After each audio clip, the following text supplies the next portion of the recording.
അങ്ങനെ big boss ഹൗസിൽ അനിമോൾ കാരണം നല്ല നല്ല പ്രശ്നങ്ങളാണ് ഉണ്ടാകുന്നത്. ബിഗ് ബോസ് ഹൗസിലെ എല്ലാ കണ്ടസ്റ്റൻസും അനിമോൾക്കെതിരെ തിരിഞ്ഞിരിക്കുകയാണ്. അനിമോൾ ഒരു പണിയെടുക്കാതെ ചുമ്മാ ഇരിക്കുന്നു.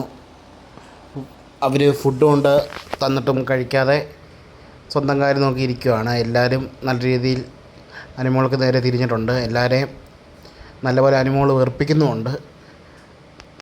ജിസേലും അനിമോളുമായിട്ട് തുടങ്ങിയ പ്രശ്നമാണ് ഇപ്പോൾ ഒരു ഹൗസിലെ കുടുംബ ലഹളയായി മാറിയിരിക്കുന്നത്.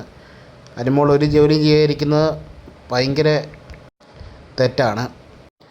ഹൗസിലുള്ള എല്ലാ കണ്ടസ്റ്റൻസും തന്നെ മാറി മാറി സംസാരിച്ചിട്ടും അനിമോൾക്കൊരു അഭിപ്രായ വ്യത്യാസമൊന്നുമില്ല. അനിമോൾ ജോലി ചെയ്തിരിക്കുകയാണ്. അതിൻ്റെ ഇടയ്ക്ക് നമ്മുടെ സ്വച്ഛാധിപതികളായ നെവിനും ജിസേലും കൂടി പണിപ്പുരയിൽ കയറി അനിമോളുടെ ഒരു ഡ്രസ്സ് എടുത്തായിരുന്നു. അത് ജിസേൽ തിരിച്ച് പണിപ്പുരയിലോട്ട് തന്നെ ഇട്ടു, അനിമോൾക്ക് കൊടുക്കാതെ.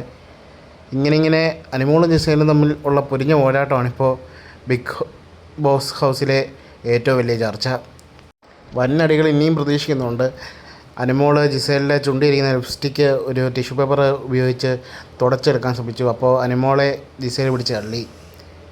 ഇതിൻ്റെ പേരിൽ നെവിൻ അനിമോളെ എല്ലാ ആഴ്ചയും ഒന്നെങ്കിൽ എവിക്ഷൻ ഇടണമെന്നും ഇല്ലെങ്കിൽ അനിമോളെ ഈ വീട്ടിൽ നിന്നും പറഞ്ഞു വിടണമെന്നും പറഞ്ഞ് നെവിൻ നല്ല രീതിയിൽ അവിടെ റേസായി. പക്ഷേ അനിമോളുടെ ഭാഗത്തും തെറ്റുണ്ട്, ജിസേലിൻ്റെ ഭാഗത്തും തെറ്റുണ്ട്. അനിമോൾ ഫിസിക്കലായിട്ടല്ല ഒന്നും ചെയ്തേക്കുന്നതെന്ന് തോന്നും. പക്ഷേ നെവിൻ അനിമോളെ പുറത്താക്കിയില്ലെങ്കിൽ ഹൗസ് വിട്ട് പോകുമെന്ന് പറഞ്ഞു.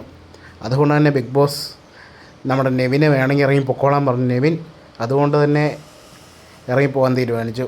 അപ്പോഴത്തേക്കും നമ്മുടെ ആദില നൂറ അവനെ പിരികേറ്റി വിട്ടിട്ടുണ്ട്. പോവുകയാണെങ്കിൽ ഇറങ്ങി പോകണം പറഞ്ഞ നിലപാടിൽ തന്നെ നിൽക്കണമെന്ന് പറഞ്ഞ് അവരുടെ അതും കൂടെ കേട്ട് കഴിഞ്ഞപ്പോൾ നെവിൻ ബിഗ് ബോസ് ഹൗസിൽ നിന്ന് പോയിട്ടുണ്ട്. ഇനി കൂടുതൽ വിവരങ്ങൾ ഒരുപക്ഷെ ഇത് നെവിനെ എവിക്റ്റാക്കി പുറത്ത് കളഞ്ഞാണോ അല്ലയോ ഇല്ലെങ്കിൽ വേറൊരു റൂമിലിട്ടിട്ട് കുറച്ച് ദിവസം കഴിയുമ്പോൾ തന്നെ തിരിച്ചു വരുമോ ഒന്നും നമുക്ക് അറിയത്തില്ല. കാരണം എല്ലാ സീസണും ഇങ്ങനത്തെ ഒരു പരിപാടി ഉള്ളതാണ്. കുറച്ച് ദിവസത്തേക്ക് ഒരു കണ്ടസ്റ്റൻസിനെ മാറ്റി നിർത്തിയിട്ട് പിന്നെ തിരിച്ചു കൊണ്ടിരുന്നത്. ഏതായാലും നെവിൻ ബിഗ് ബോസ് ഹൗസിൽ നിന്ന് ഇറങ്ങി പോയിട്ടുണ്ട്.